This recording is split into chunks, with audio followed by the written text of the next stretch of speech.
algumas pessoas aqui já conhecem ele, né? E a gente tem andado sempre juntos. Estivemos ali na igreja de Freixal 2, em Morrinho, que ele também pregou lá em Morrinhos, né? E para a honra e glória de Deus, hoje ele está aqui nos acompanhando. Atos 1:8. Amém? Amém. Porém, quando o Espírito Santo desceu sobre vocês,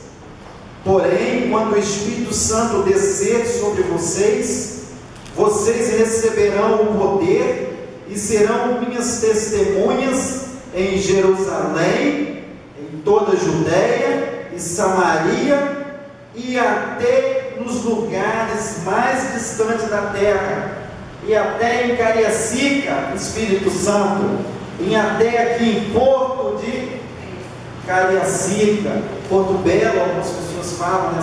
Chamam aqui também. O Espírito Santo, quando o Espírito Santo descer,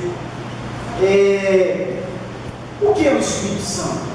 Nós falamos tanto no Espírito Santo. O que é o Espírito Santo? O Espírito Santo é a terceira pessoa da Trindade de Deus. Lá no Jardim do Éden, Deus criou o homem à sua imagem e semelhança. Deus criou o homem à sua imagem e semelhança. Deus fez um boneco de barro, soprou nas narinas dele e deu o fôlego da vida, deu espírito. E aquele boneco se tornou homem. E por meio daquele homem, o pecado entrou no mundo. Deus fez o homem para gozar da vida aqui na terra. O pecado entrou no homem por intermédio de um homem e acabou com a raça humana, porque Deus tinha um propósito com a humanidade ali no Jardim do Éden. O propósito de Deus era que o homem vivesse ali em adoração. Somos feitos adoradores, somos criatura para adorar a Deus, e o pecado denegriu esta imagem do homem e Deus, o homem e Deus. E para esta imagem ser semelhança, o homem ter imagem e semelhança de Deus, Deus deu continuidade no plano dele. Deus já sabia que o homem havia essa probabilidade do pecado, do homem ser contaminado pelo pecado. E Deus deu continuidade no plano de salvação por intermédio de Jesus. Jesus morreu na cruz para nos resgatar, para nos dar vida eterna. E quando Jesus morreu na cruz, ele ali foi o último cordeiro sacrificado na cruz para nos dar vida em abundância, assim como Deus tinha dado o homem ali no Jardim do Éden. Irmãos, o homem pecou, e por intermédio de um homem também a humanidade vai ser salva, mas a humanidade tem um livre-arbítrio de escolher ser salvo. O pecado entrou no homem. O homem foi feito imagem e semelhança de Deus. O homem tem espírito, mas não é espírito. O homem tem o espírito, porém, se ele não sustentar esse espírito, é um espírito morto. Esse espírito, ou ele vai subir, ou vai descer, conforme nós vamos ver em Hebreus 4:12 e Tiago 2:26.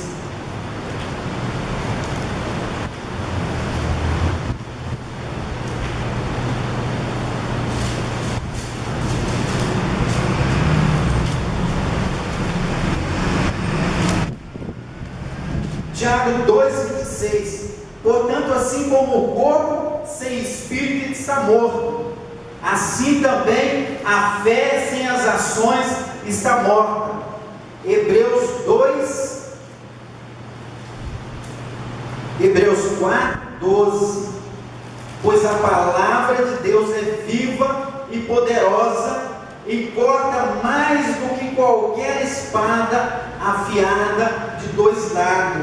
Ela vai até o lugar mais fundo da alma do espírito, vai até o íntimo da pessoa e julga o desejo e o pensamento do seu coração. O nosso espírito precisa unir com o Espírito de Deus, para que nós possamos validar a nossa comunhão com Deus. Nós vamos ver lá em Romanos 8,16.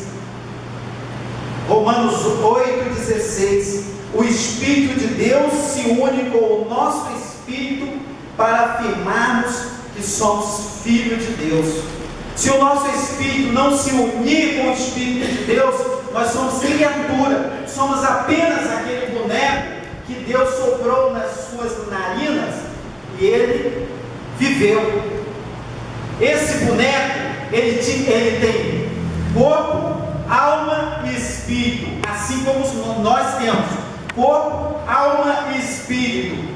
Mas se nós não alimentarmos de forma espiritual, esse espírito é um espírito morto. Em Apocalipse 12, a Bíblia relata que o diabo, o dragão, é aquela antiga serpente lá do Jardim do Éden, em Apocalipse 12. E Deus castigou o homem e a mulher. Deus castigou o homem da seguinte forma: com o suor do seu rosto ganhará o seu pão. Deus castigou a mulher, que quando ela dar a luz, ela irá sofrer. E castigou também a serpente, que irá comer pó da terra. Mas serpente não come pó da terra. Serpente come rato, come pequenos insetos. Serpente come grandes animais, dependendo de qual é a serpente. Então a Bíblia está errada? Não, a Bíblia está correta. Em Apocalipse fala que o dragão é Satanás, lá no capítulo 12, é o Satanás, a antiga serpente. Então Deus estava falando de Satanás ali. Se nós não alimentarmos o nosso espírito vai ser morto, vai ser comida de Satanás. Se nós alimentarmos o nosso espírito, ligarmos o nosso espírito ao Espírito de Deus, nós vamos subir para Deus, porque Deus nos fez filho, Deus nos fez homem para não ser contaminado pelo pecado. Ele fez a sua imagem e semelhança. Ele não fez o homem para viver sofrendo neste mundo. O homem sofre nesse mundo por consequência do pecado. É devido ao pecado que o homem sofre, as consequências. E quem promove o pecado? É Satanás. Satanás queria ser melhor do que Deus, queria ser maior do que Deus. Ele queria ser adorado e foi expulso do céu para a terra. E da mesma forma que ele cometeu pecado no céu, ele comete pecado induzindo a mulher ao pecado. E a mulher comete pecado. A mulher quebra aquela imagem e semelhança de Deus. Quando ela quebra a imagem, ela entristece Deus, ela entristece o Espírito Santo de Deus. E Deus tem que rever a sua situação. Da mesma forma, Satanás vem trabalhando desde o início, desde a criação do homem. Satanás é aquela pedra de tropeço nos planos de Deus, mas Deus tem funilado o seu poder. Satanás, ele ataca o homem, porque ele sabe que ele está sendo funilado, e ele vai ser jogado no inferno. E ele vai levar muita gente que dorme, que está dentro da igreja com ele. Porque tem muitos crentes dentro das igrejas dormindo e adorando outros deuses. pensando que está servindo a Deus. Como que adora outros deuses? No passado, no período ali dos hebreus, no Egito, o povo estava acostumado com a escravidão. Acostumado.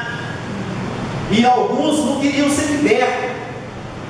Da mesma forma, hoje, tem muita gente dentro das igrejas acostumado com o pecado.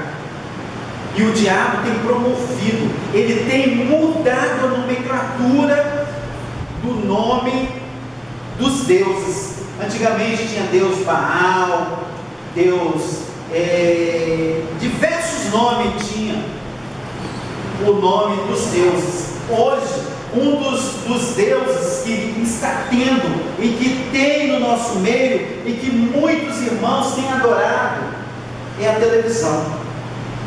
A televisão não é aquele Deus que está lá de barro, de massa qualquer, que está lá no cantinho de ouro, como era a bezerra de ouro que eles faziam no passado. Está lá uma televisão de plasma na sala, no quarto. E essa televisão tem roubado o tempo de nós lermos a Bíblia. Nós estamos adorando ela. Essa televisão, ela toma o tempo e o compromisso do homem de Deus, da mulher de Deus, da igreja. Ela toma o tempo. As pessoas se prendem. A televisão, ela promove situações para que o homem venha pecar. A questão sexual, ela aborda, distorcendo. Por exemplo, um assunto que tem abordado muito no nosso meio é o homossexualismo. A televisão mostra lá que a mulher tem que gostar de outra mulher, a televisão mostra que o homem tem que gostar de outro homem.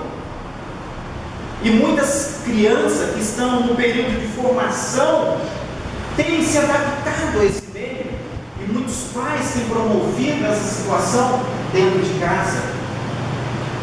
Mas tem uma maneira da gente evitar isso aí, da gente pensar como Deus, da gente não se contaminar com o pecado. Como? A Bíblia é clara. Esse livro aqui, ó, é a Bíblia. Esse livro aqui é a Bíblia. Se nós meditarmos nela de dia e de noite, nós vamos parar de pecar. Mas pregador, nós somos pecadores. Como que você está falando que nós vamos parar de pecar? Vai parar de pecar sim. Irmãos, se nós unirmos o nosso espírito ao Espírito de Deus, nós vamos receber o Espírito de Deus. Não sou eu que estou falando, é a Bíblia que relata. Nós lemos aqui, Romanos 8,16. O nosso espírito se une ao Espírito de Deus. Neste mundo só tem duas linhas de pensamento: uma direcionada por Deus e a outra permitida por Deus. O que seria a linha permitida por Deus? Deus permite que a gente segue este caminho, mas não é a vontade de Deus. E nós batemos com a cabeça na parede. Agora eu vou falar de uma questão dentro de abordar um assunto. Por que tem pessoas que estão tudo enroladas em dívida e é membro de igreja? Por que tem pessoas que estão tão enroladas em problema e é membro de igreja? Porque não vive uma vida de santificação, não observa a palavra de Deus, não lê a palavra de Deus. Se lê a palavra de Deus, lê por ler. E a palavra de Deus é bem clara. Deus não fez o homem para sofrer. Josué 1, o primeiro capítulo, até o 5º versículo, ele fala: se nós meditarmos na palavra de Deus, de dia e de noite, a palavra de Deus vai garantir sucesso. Deus não fez o homem para sofrer. Deus fez o homem à sua imagem e semelhança. Agora, como que é isso aqui? O meu espírito se une ao Espírito de Deus. Como que é isso? Como que é? Nós conhecemos a Gideão. Talvez eu vou falar algumas coisas da vida de Gideão. Gideão era um hebreu e ele estava lá escondido, malhando trigo, batendo no trigo. Ele estava escondido dentro de um local que maçava uva para fazer vinho, para fazer qualquer coisa lá. E apareceu um anjo de Deus para ele e falou bem assim com ele: Gideão, você é um camarada corajoso, Deus está contigo. Aí ele falou com o anjo: se Deus está comigo, por que meu povo está sofrendo? Por que meu povo está sofrendo? Por que nós estamos vivendo aqui na correria, escondendo dos moabitas, dos noemitas? Aí ele pôde observar que os hebreus estavam em pecado, que os hebreus estavam adorando outros deuses, que os hebreus não estavam observando a lei, que os hebreus tinham lá um local para adorar Baal, tinha pôster de Baal, e ele pediu aqui